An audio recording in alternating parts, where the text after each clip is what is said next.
नमस्कार दोस्तों, पिछली वीडियो में हमने तीसरे अध्याय कर्म योग को समझा, जहां भगवान श्री कृष्ण ने अर्जुन को निस्वार्थ कर्म करने की अद्भुत शिक्षा दी।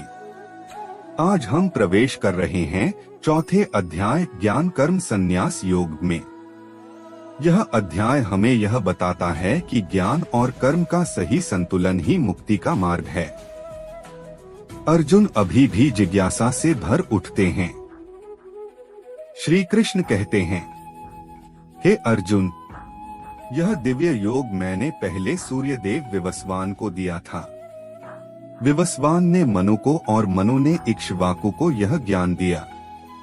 इस प्रकार यह ज्ञान राजऋषियों द्वारा चलता आया, परंतु समय के साथ यह लुप्त हो गया।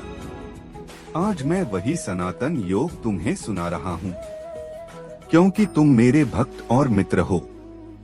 अर्जुन आश्चर्य से पूछते हैं, हे जनार्दन, आप तो अभी जन्मे हुए प्रतीत होते हैं, तो आपने यह ज्ञान सूर्य को कब दिया?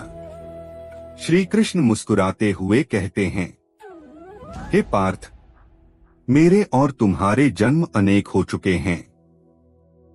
मुझे वे सब स्मरण हैं, पर तुम्हें नहीं। यद्यपि मैं अजन्मा और अविनाशी हूँ, फिर भी योग माया से आकर युग युग में जन्म लेता हूँ। जब जब धर्म की हानि होती है और अधर्म बढ़ता है, तब तब मैं अवतार लेता हूँ। साधुओं की रक्षा, दुष्टों का विनाश और धर्म की पुनः स्थापना के लिए। कृष्ण आगे कहते हैं, हे अर्जुन, जो मेरे जन्म और कर्म के दिव्य स्वरूप को जान लेता है, वह मृत्यु के बाद पुनः जन्म नहीं लेता, बल्कि मेरे धाम को प्राप्त होता है। भक्ति, श्रद्धा और समर्पण के द्वारा मनुष्य अपने सारे बंधनों से मुक्त हो जाता है। मनुष्य जैसे भाव से मुझे भजता है, वैसे ही मैं उसे फल देता हूँ। कोई धन चाहता है, कोई ज्ञान, कोई मुक्ति, और कोई केवल मुझे। जो मुझे पाता है, वही वास्तव में सब कुछ पा लेता है। श्री कृष्ण कर्म और यज्ञ के रहस्य को समझाते हैं।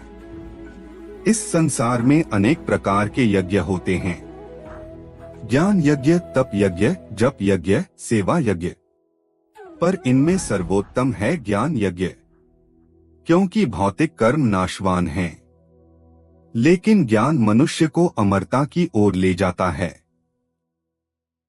यदि तुम्हें ज्ञान चाहिए, तो विनम्र होकर गुरु के पास जाओ। प्रश्न करो, सेवा करो और श्रद्धा रखो। ज्ञानी जन तुम्हें सत्य का बोध कराएंगे। जब तुम ज्ञान प्राप्त कर लोगे, तो मोह और अज्ञान से मुक्त हो जाओगे। तब तुम्हें समझ आएगा कि सभी प्राणी वास्तव में परमात्मा में ही स्थित हैं। हे अर्जुन, चाहे तुमने कितना भी पाप किया हो, यदि तुम ज्ञान की अग्नि में प्रवेश करोगे, तो वह अग्नि तुम्हारे सारे कर्मों को भस्म कर देगी।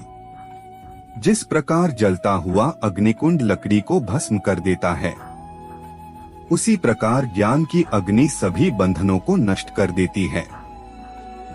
श्री कृष्ण अंत में अर्जुन को उपदेश देते हैं, इसलिए मोह और संदेह को त्यागो, श्रद्धा और भक्ति से कर्म में लगो। ज्ञानी व्यक्ति सदैव स्थिर रहता है और भय से मुक्त होता है। उठो अर्जुन, ज्ञान और योग से युक्त होकर धर्मयुद्ध करो। दोस्तों, यह था गीता का चौथा अध्याय ज्ञान कर्म संन्यास योग।